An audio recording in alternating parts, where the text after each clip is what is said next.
Hi, dear Facebook friends. It's Thursday, and we're back with our English for All classes.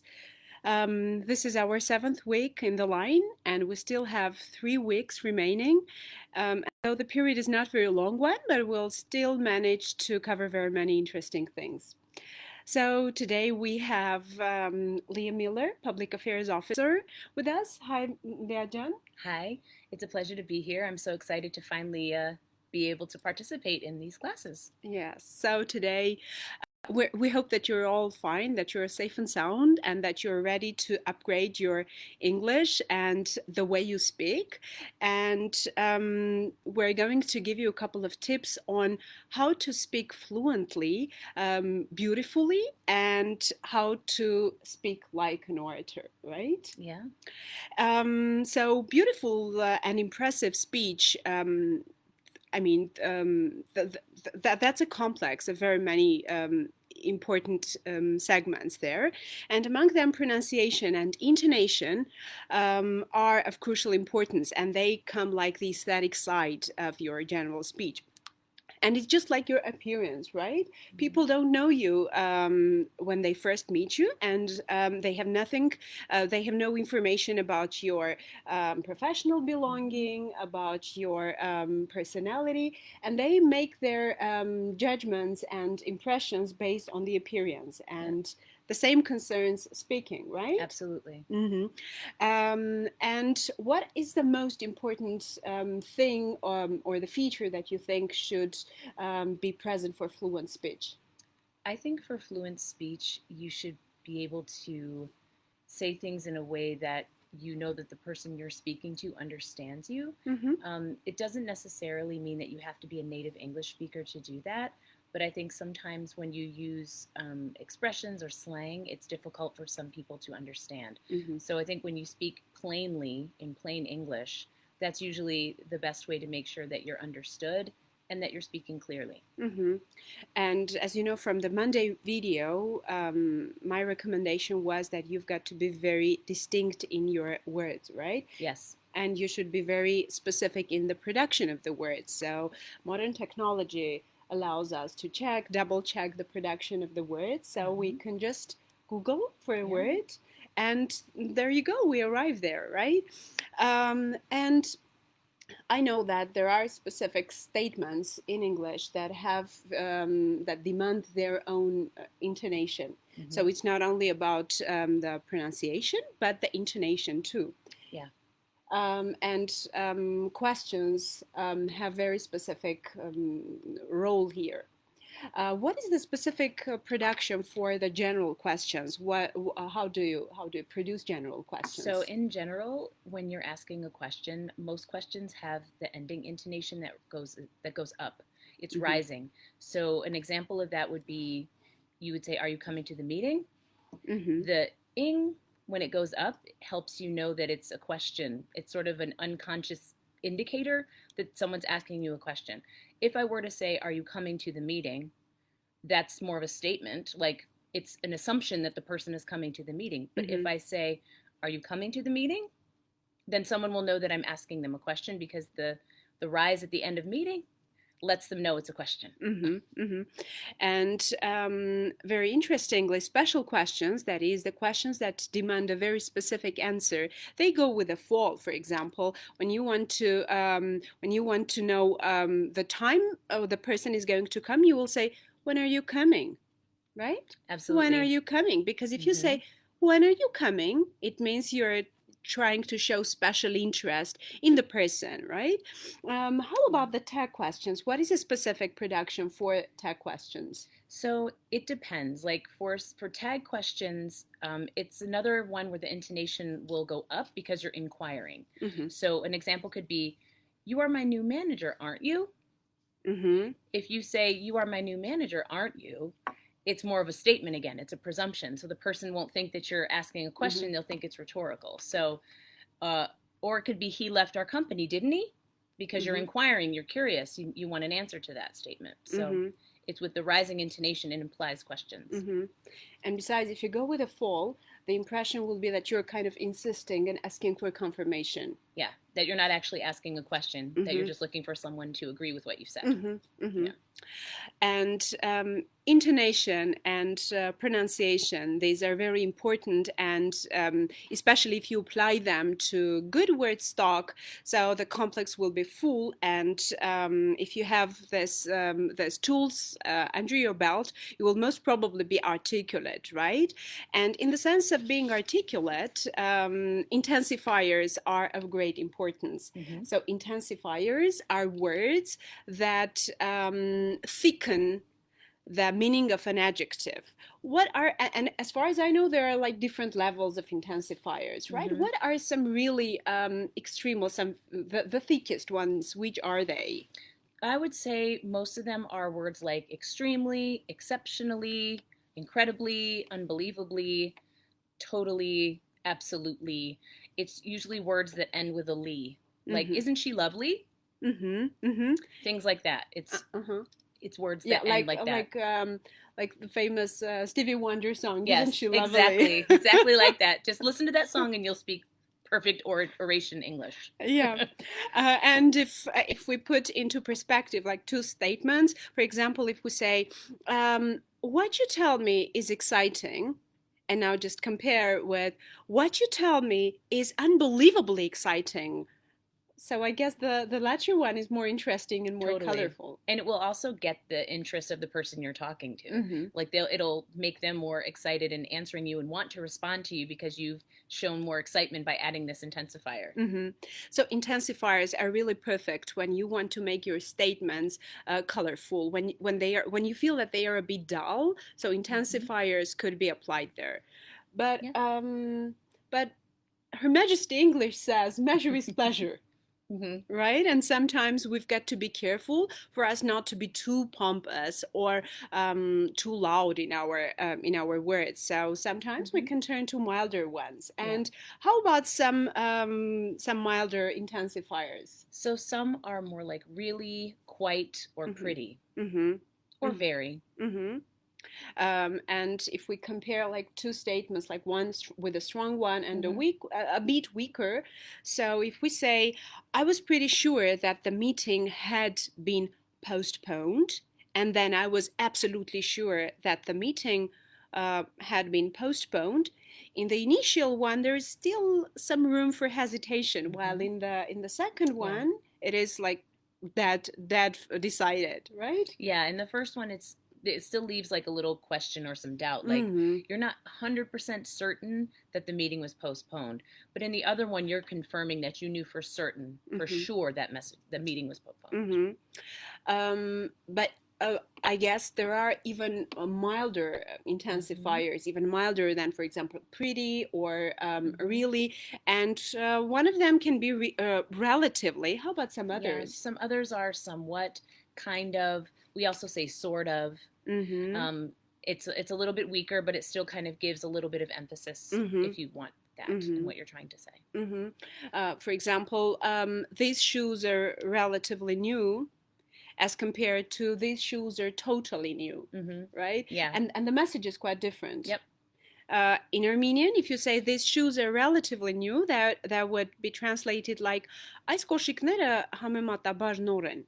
But if you say these shoes are absolutely new, you would translate it like այս կոշիկները նոպնոր են, right? Yeah. And what are some other forms to spice up our speech? So you can use more descriptive words or thicker adjectives. I said one earlier is very. Another one is sort of like really. They add more emphasis to what you're trying to say.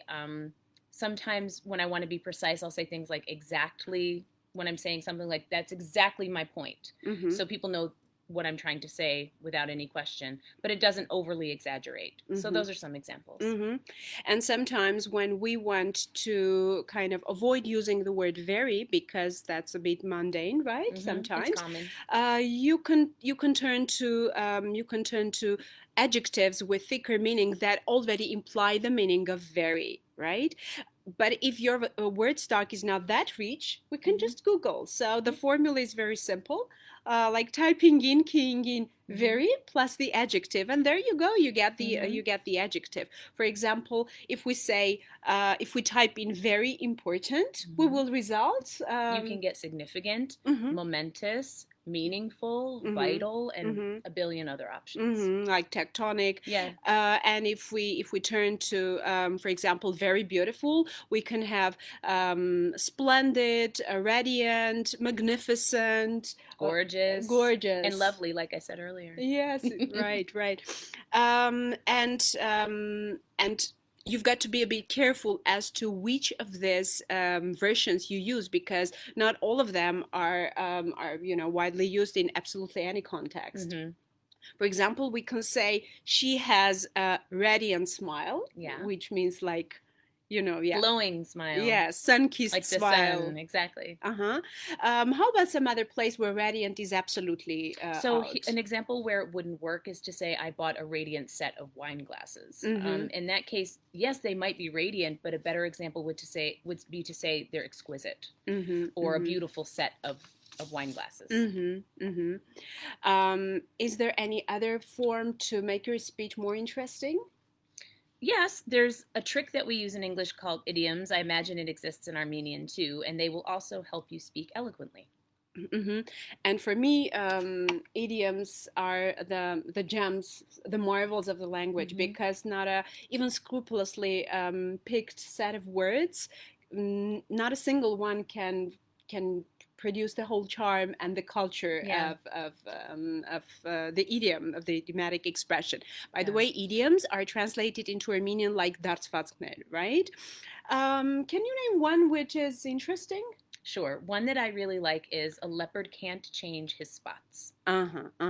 Exactly. For example, I keep on asking him not to call me at such late hour, but leopard doesn't change its spots. And you never translate it directly into Armenian, like you never say Հովազը իր խալերը չի փոխում. So instead you can say ես անընդհատ նրան խնդրում եմ չզանգահարել ինձ ուշ ժամի, բայց դե կարմիր կովը կաշին չի փոխում. How about some others? There's another one, and I consider myself to be this. It's called sweet tooth. Me too. So, and I'm sure that exists also, I don't know, but it means like if you bring me a cake or a cookie or a pie, I will be absolutely happy to eat it because I have a sweet tooth. And sweet tooth is translated into Armenian like քաղցրակետ, not like քաղցր ատամ, but քաղցրակետ. And another one is down the drain. For example, you can say yesterday during the online meeting, there was a power cut and my presentation or the whole work went down the drain. And what's the meaning of down the drain? And the meaning would be it's been washed away, it's gone, it was wiped out. So if you had a power cut in the middle of your presentation and you lost your presentation, it went down the drain, meaning it's gone. It's lost. And in Armenian, you can translate it like աշխատանքս ջուրն ընկավ. Երեք արցանց ներկա ելույթից ժամանակ հոսանքն անջատվեց եւ ամբողջ աշխատանքս ջուրն ընկավ. Okay? How about another one that I like very much, once in a blue moon? Yeah, I like that one too. To me, that would mean it's a unique or something rare. So something that happens very infrequently, not common. So it dignifies something special, something rare. An example? So I would say, let's see, we're all busy. So when we meet, it's like once in a blue moon. And that we can translate that like մենք հազվադեպ ենք հանդիպում. Not like մենք հանդիպում ենք երբ կապույտ լուսինն է, instead մենք հազվադեպ ենք հանդիպում, right? Or another one is to butter somebody up. And what's the meaning? So buttering someone up, it means that you're trying to make someone kind of agree with what you want. So you're kind of treating them really specially, really nicely. You want to make them happy. So you're going to give them compliments or something nice to kind of make them feel happy and more inclined to give you what you want or agree with you. Like, for example, my new colleague really gets on my nerves. He's trying to butter our boss up, right? Exactly.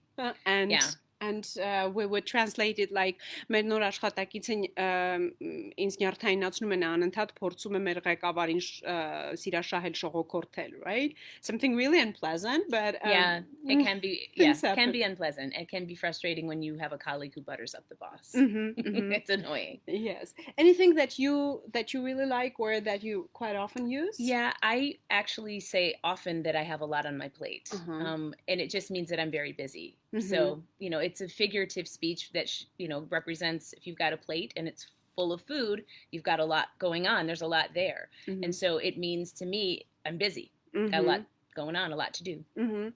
There's another one that I like very much, and that is let the sleeping dogs lie. And this is like կրակի հետ մի խաղա. For example, you can say, don't be late for your classes, so let the sleeping dogs lie, and that can be translated like դասերից մի ուշացի աշխատի կրակի հետ խաղ չանել, right? Yeah. Exactly. Anything else? Another one that I really like too is don't shoot yourself in the foot. And that usually means like whatever you're doing, you don't want to be the reason why you're unsuccessful in achieving that. So if you shot yourself in the foot, you wouldn't be able to walk or get to where you're going. So if you're trying to solve a problem, you don't want to be your own obstacle. So don't shoot yourself in your foot. And the Armenian one would, of that very idiom, would sound like ինքդ քեզ կրակը մի գցիր, right? And the one that I like is down the road, and this means in the future, right? For example, though I'm in teaching, but down the road I'm planning to become an artist. And it means չնայած որ ես հիմա դասավանդում եմ, բայց հետագայում ապագայում որոշել եմ դերասանուհի դառնալ. Though that has nothing to do with the reality, but just as an example. Yeah, as an example. Well, actually, there are very many other tricks and skills to make your speech interesting and attractive, right? Yeah, absolutely. And I would just say some of those tricks and skills are actually not difficult ones. They're simple, and it includes making eye contact with people when you're talking to them, smiling, when you're engaging with someone, and showing your nonverbal communication as well, because a lot can be understood by the things we don't say, but what we demonstrate and show. And at least some of the skills that and some of the tips that we provided today, I guess, would help our listeners be more articulate. Yeah. And these tips will definitely help your listeners to produce a nice smile on their faces when you start talking. Absolutely. Well, I guess this brings us to the end of today's session. Too bad. Yes, thank you, Leah for being here. Thank you. That was very nice, and I'm sure everybody enjoyed your speech. If you have questions, we will be happy to answer them. If no, then just remember that we have still 3 weeks coming, and we'll be looking forward to having new meetings with you. Be sure to chime in. Thanks, everyone. Thank you. Take care.